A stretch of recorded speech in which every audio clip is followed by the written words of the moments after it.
What's up, everybody? Welcome back. Patrick here. Moving on with vectors. We have another question here. So if vector AB has its head at coordinate -6 and 3 and its tail at coordinate 4, -5, we have to answer these four questions here. Part A, B, C, and D.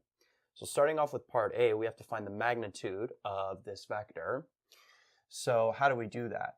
Well, the magnitude we know is just going to be what? The square root of the difference in the x values, so -6 minus 4 squared, plus the difference in the y values squared. So 3 minus -5 squared like that. So -6 minus 4 is -10. If you square that, you'll get 100. And then 3 minus -5 is like 3 plus 5, which is 8. Square that, you'll get 64.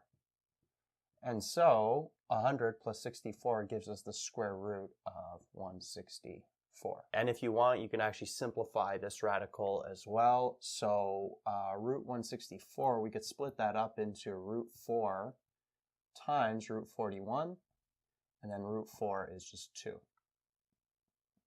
All right, so 2 root 41 or root 164, both of those are the same, and that's the magnitude of that vector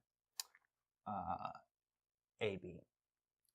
So now part B, we have to find the coordinates of n, a point n, on the vector mn if m has coordinates 10 and 2, and the vector AB is equal to the vector mn.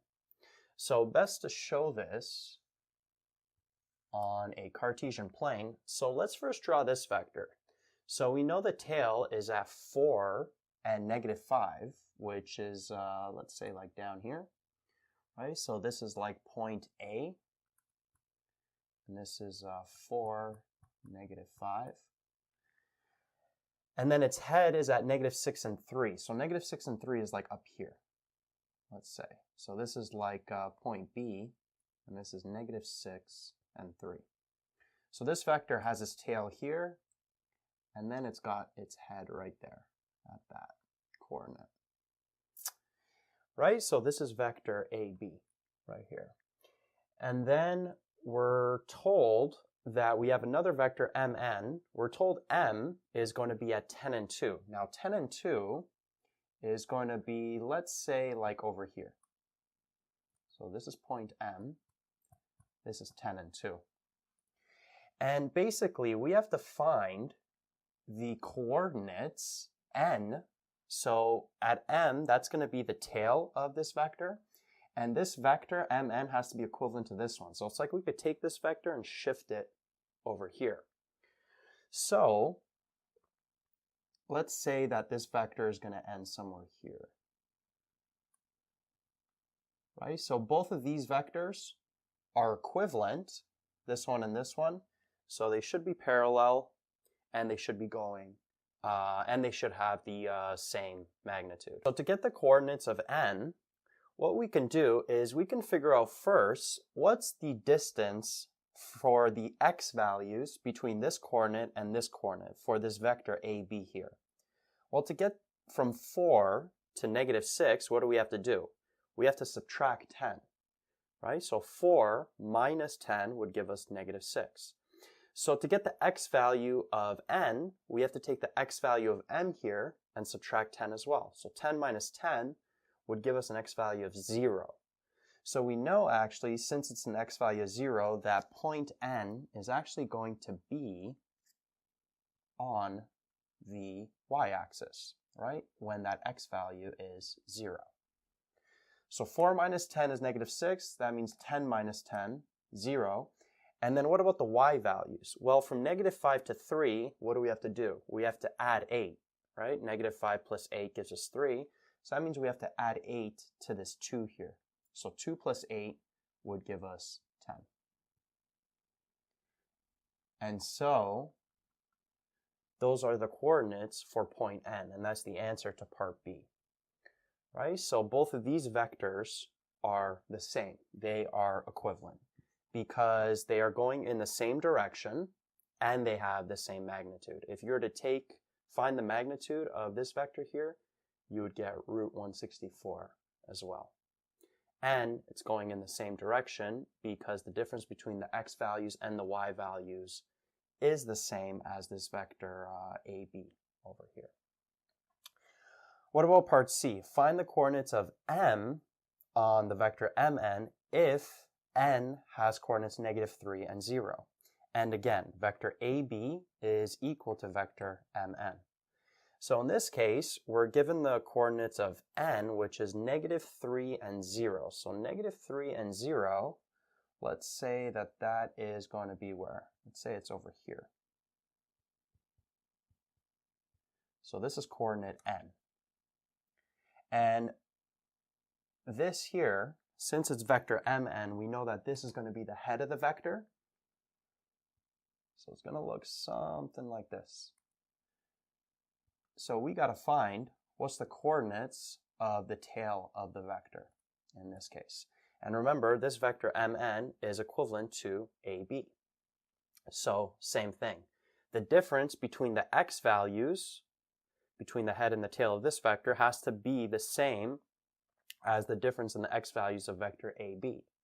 So notice now that we're given the coordinate of the head and we're going to the tail, so let's start at -6 and go to 4. How do we get there?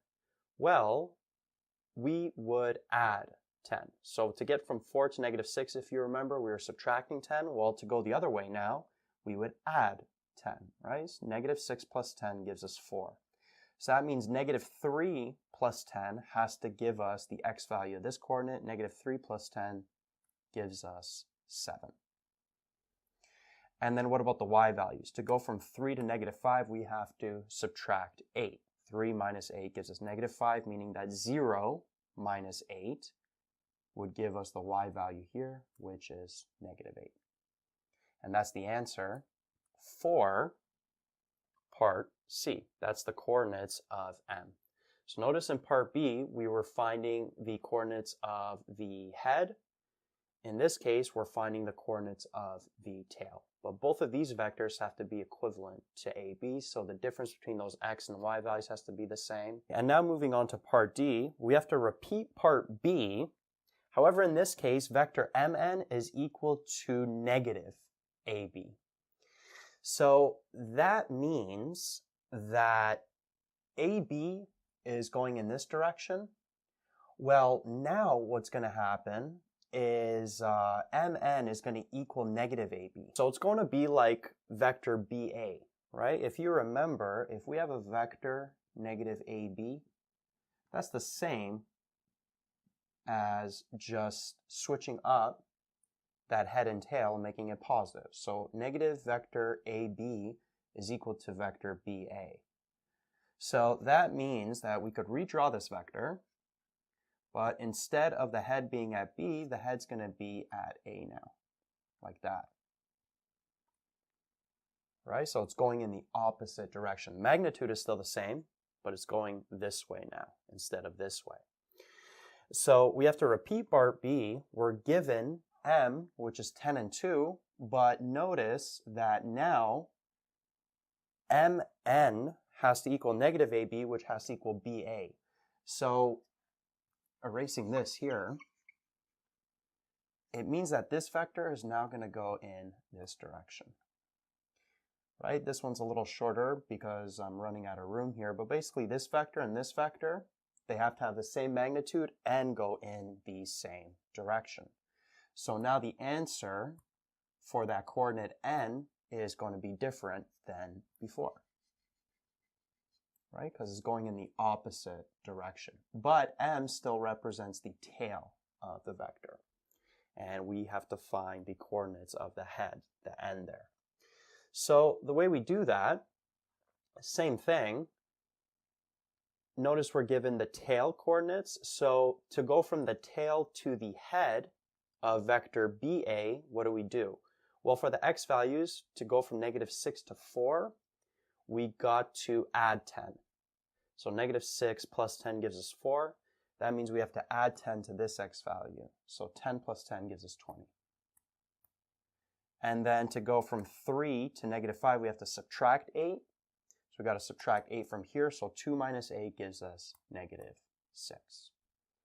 So that's the answer to part D, right? So instead of mn equaling AB like it did here, it's equal to negative AB, which is the same as BA. It means it's going in the other direction. So that n coordinate's going to change. It's not going to be up here anymore. It's going to be down there because it's going in the opposite direction. Right? So 20 and negative 6 is the answer to part